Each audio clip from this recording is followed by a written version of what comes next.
Hello, আসসালামু আলাইকুম ও রহমতুল্লাহি ওবারাকাতু। শফিকুর রহমান স্পিকিং। জামাতের আমির বলতেছিলাম। আপনি কে বলছেন? দয়া করে একটু পরিচয় দিয়ে কথা বলেন। ওয়ালাইকুম আসসালাম ওরহমতুল্লাহি ওবারাকাতু।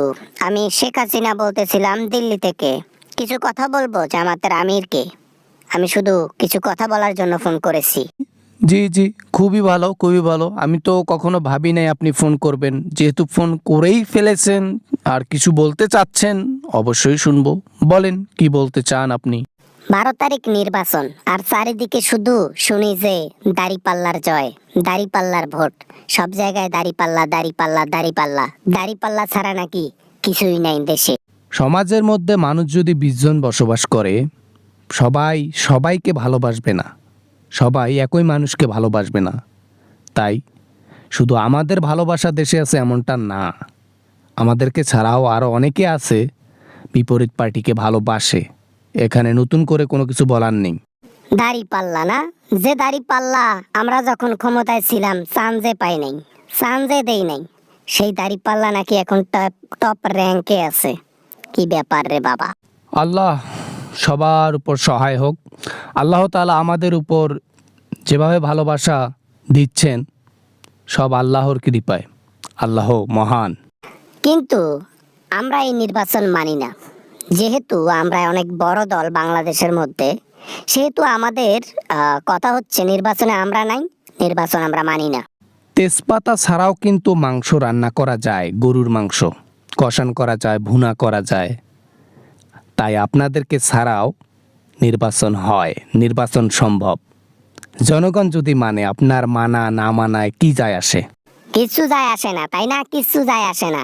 বুঝছি তো, বুঝছি। আমরা নাই তো, এখন সবাই লাংকে উঠে গেছে। হ্যাঁ, সবাই একেবারে উপর লেভেলে চলে গেছে। আপনারা যে অন্যায় কাজ করে গেছেন, এইটার শাস্তি এখনো বাকি। দিল্লিতে আপনি কতদিন থাকবেন? থাকেন, কোনো সমস্যা নাই। একদিন এই ফিরতেই হবে দেশের মাটিতে। ফিরবো না, ফিরবো না। দিল্লির অলিতে গলিতে ভিক্ষা করে খাবো, ছদ্মবেশে বেড়াবো। তারপরও বাংলাদেশে যাব না, কারণ আমি জানি ওখানে গেলে আমার কি অবস্থা হবে। যাক, ভয় থাকা ভালো, তবে আল্লাহর জন্য ভয় করুন। আজ পর্যন্ত যে অন্যায় কাজগুলো করেছেন, তওবা করুন, আল্লাহর কাছে কান্না করে মাপ চান। যদি মাপ পান, বলা তো যায় না, আল্লাহ অনেক দয়ালু। দরকার নাই আমাদের মাপের। টাকা পয়সার অভাব আছে নাকি আমাদের? হ্যাঁ, আমাদের টাকা পয়সার অভাব নেই। আমরা মাপ না চাই, দরকার নেই। টাকার পাহাড় আছে আমাদের কাছে। টাকার পাহাড় আছে, শুইতে পারেন না। টাকার পাহাড় আছে, ঘুরতে পারেন না। টাকার পাহাড় আছে, যা মন চায় তা খাইতে পারেন না। টাকার পাহাড় আছে, কিন্তু খরচ করতে পারেন না। সে টাকার মূল্য নাই। বাবা না মানে লকডাউন দেব, লকডাউন।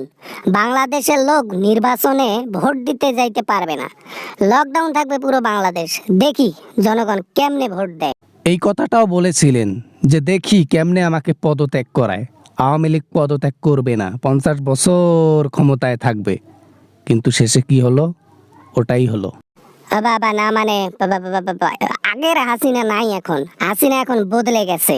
হাসিনা এখন আরো ডেঞ্জার হয়েছে। হাসিনা এখন মানুষকে তুচ্ছ মনে করে। আর মানুষ স্বৈরাচারকে তুচ্ছ মনে করে। মানুষ, জনগণ এখন দেশের যে ক্ষতি করবে তাদেরকে কখনো ছাড় দেবে না, ছাড় দিয়ে কথা বলবে না। মানুষ এখন সচেতন হয়ে গেছে। তাই দয়া করে আমি একটা রিকোয়েস্ট করতেছি, আমাকে ফোন করবেন না। আপনার সাথে যে 2-4 মিনিট কথা বললাম না, এই কথাটা আমি সাধারণ একটা পাবলিকের কাছে ব্যয় করলে আমার ভালো হতো।